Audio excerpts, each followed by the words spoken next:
The old practices are a shadow of the good things to come. I can see how Ezekiel is take literally, but again, it's of the old covenant. In the NC, Jesus is the new temple and his was the ultimate sacrifice. So if you don't know, basically, this person doesn't believe or understand respectfully that there's going to be sacrifices in the kingdom of heaven. But let's show that. Zechariah 14:16, and it shall come to pass that everyone that is left of the nations which came up against Jerusalem shall even go up from year to year to worship the King, Yahweh Sabaoth, or the Lord of hosts, and to keep the Feast of Tabernacles. And it shall be that whoso will not come up of all the families of the earth unto Jerusalem to worship the King, the Lord of hosts, even upon them shall be no rain.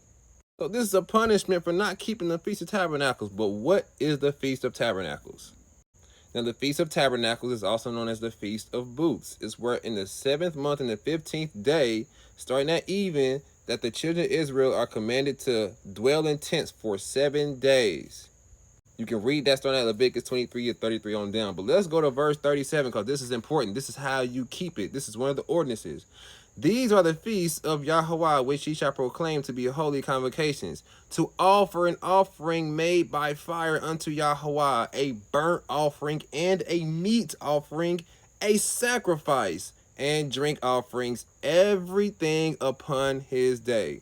So that's a summary of basically all the feast days combined. But let's show in Numbers how it literally says the same thing.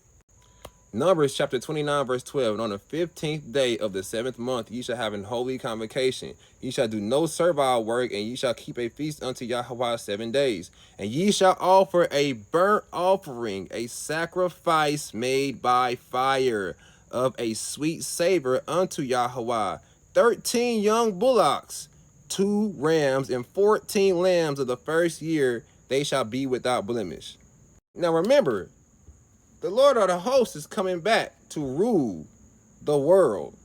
This is a future prophecy of the return of the Messiah.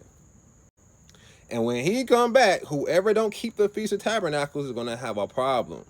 But the biggest point is this: the Feast of Tabernacles requires animal sacrifice. There's nowhere in the Bible where you don't see a feast day without an animal sacrifice just because it's the new kingdom. It's not in the Bible. The whole point is not to get rid of the law. It's to keep the law and put it into the Israelites' hearts that they may teach the heathens of the rest of the world how to keep the law. And this is why the heathens are learning how to keep the law in Zechariah 14. And those who don't want to keep the law is going to have repercussions and consequences like Ray and Claude on Life about cornbread. The Israelites are already keeping the law because the law is in their hearts, because they have received the Spirit and they have started a new covenant with the Most High. The heathens have to learn the law. This is Ezekiel 46, starting at verse 3.